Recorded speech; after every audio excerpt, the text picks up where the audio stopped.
તમને કહ્યું થોડાક દિવસ પહેલા આંદોલન શરૂ કર્યું એટલે મનસુખભાઈ માંડવિયા કેન્દ્રના મંત્રીએ કીધું હતું, મને પાલિતાણાથી ઘણા બધા કહી ગયા કે 500 રૂપિયા આપણે કરી દઈએ તો ખેડૂતોને.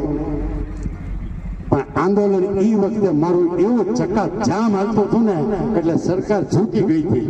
500 રૂપિયા મનસુખભાઈ તૈયાર થઈ ગયા હતા, પણ પછી ભાવનગર પ્રોગ્રામ આપ્યા પછી ખેડૂતોને એમ થઈ ગયું એ તો હવે થઈ જાય, ત્યાં ભરત છે બાપન થોડુંક છે એની હાજર થઈ જાય. આ ન થયું એટલે મનસુખભાઈ જો ચૂપ બે આ દોઢો થઈને આવ્યો પાસે. એ નહીં મનસુખ કેન્દ્રના આરોગ્ય મંત્રી છો, કેટલા ગુજરાતના દિલ્હીમાં કેટલા બેઠા, મનસુખભાઈ માંડવિયા બેઠા, નરેન્દ્રભાઈ મોદી બેઠા, અમિતભાઈ શાહ બેઠા, પરસોત્તમભાઈ રૂપાલા બેઠા, બેઠા કે નહીં? પ્રધાન તરીકે બેઠા પાછા. અને અમારું કાંઈ ન થાય, ખદડી ના તો આપણી માનું ધાવણ લીધું. તમને ગમે એમ કહી તો પાણી નથી સરતું, અમારી ભૂલ વધતો અમને. ખેડૂતો જો ડુંગળીની નિકાસ બંધી હટાવી લેવા અને એમાં તમને કઈ નુકસાન થતી હોય અને ખેડૂતોના 150-200 રૂપિયાનો ફાયદો થાય છે અને ખેડૂતોને એમાં કઈ વાંધો નથી, તો એ મને સમજાવો. તમારે મને તો સમજાવો ખેડૂતોની હાજરીમાં તમારે મને સમજાવવો પડશે કે આ 150-200 રૂપિયાની ડુંગળી જાય છે એટલે ખેડૂતો મારા માલ છે. જો મને સમજાવી દો, કૃષિ નિષ્ણાતો એને બેહાડો, કૃષિના ખાસ નિષ્ણાતો બેહાડો, તમારા પક્ષના બેહાડો, મારા પક્ષના નહીં, મારી હારે છે નહીં, મારા ખેડૂતોને અને મને વચ્ચે બેહાડો. અમને તમે જે વ્યાજબી લાગે અને બેયની વચ્ચે જે નિર્ણય નીકળે એ અમે લેવા તૈયાર છું. પણ બેયની વચ્ચે નિર્ણય નીકળે તો હું તમને છાતી ઠોકીને કહું કે મને જો આમાં બેહાડે ને તો આ ડુંગળી 1000 રૂપિયાની મણ એની માં આવી ખરીદવી પડે. એ 2 રૂપિયા સહાય આપશે ને તમને ડુંગળીમાં એટલે સરકારને વખાણ કરશે. તમારે 300 રૂપિયા મને ખોટ ગઈ એનો એ નહીં કે હાથ લે નહીં. ભારતીય કિસાન સંઘ સરકાર માને છે, એના નેતાઓનું સરકાર માને છે, એ જેમ તેમ સરકારો વાટે વળી જાય છે. એને કેવું ન જવાય કે નિકાસ બંધી હટાવી લ્યો તો ધારાસભ્યને અમારે કઈ નક્કી ખરીદીને કહેવા પડે. ભાઈ નથી બોલતો, એક શબ્દ નથી બોલતો. બોલે વાહ કે એને ભાજપની ઘાઘરી પહેરી લીધી. કયો ધમદારાને લાગા? ભારતીય કિસાન સંઘે ભાજપની ઘાઘરી પહેરી લીધેલી છે.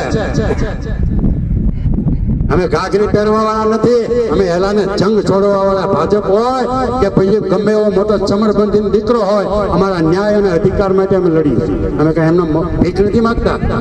ભારતીય કિસાન સંઘ અત્યારે જ કહી દે ને અત્યારે અને એનામ કહેવાનું તો ચેલેન્જ છે મારી. ક્યાંથી એ ક્યાં જવાની મારી ચેલેન્જ છે અને એને પોહાયથી અહીંયા આવવાની ચેલેન્જ કહેતો નથી. અને આજે કરોડો ખેડૂતોને ડુંગળીમાં હેરાન કરે છે. કપાસ બંધ કરો, આયાત બંધ કરો કપાસની. નો કહીએ કઈ ભારતીય કિસાન સંઘના હાથની વાત છે, દેશના કોઈ ખેડૂત સંગઠનના હાથની વાત નથી. હાથની વાત છે તો એ ધારે તો ઘડીના 6થા ભાગમાં કહીએ કે પણ એ બધા ઘાઘરી ભાજપની પહેરીને બેસી ગયેલા એટલે ભૂગરીઓ ધૂમધૂમ કર્યા કરે અને પાછા તરત આમથી આમ બારણથી નીકળી જાય. પછી ટીવીમાં આજે વખાણ કરે સરકાર બહુ સારું કર્યું, બહુ હું તમુરો શરૂ કર્યું. એટલે મારી માંગણી છે કે અત્યારે જ રેલવેની રેન્કો ફાળવો, રેલવેનું ભાડું સરકાર ભોગવે, ઉપર નિકાસ શરૂ કરી દો. પછી તમે આયાત ડ્યુટી વેપારી પાસેથી બંધ કરો. આખા દેશમાં, ભારતમાં નહીં, આ ગુજરાત આપણા મહુવાની નહીં, આખા દેશની ડુંગળી 1000 રૂપિયાના મણથી ઓછી વેચાય નહીં.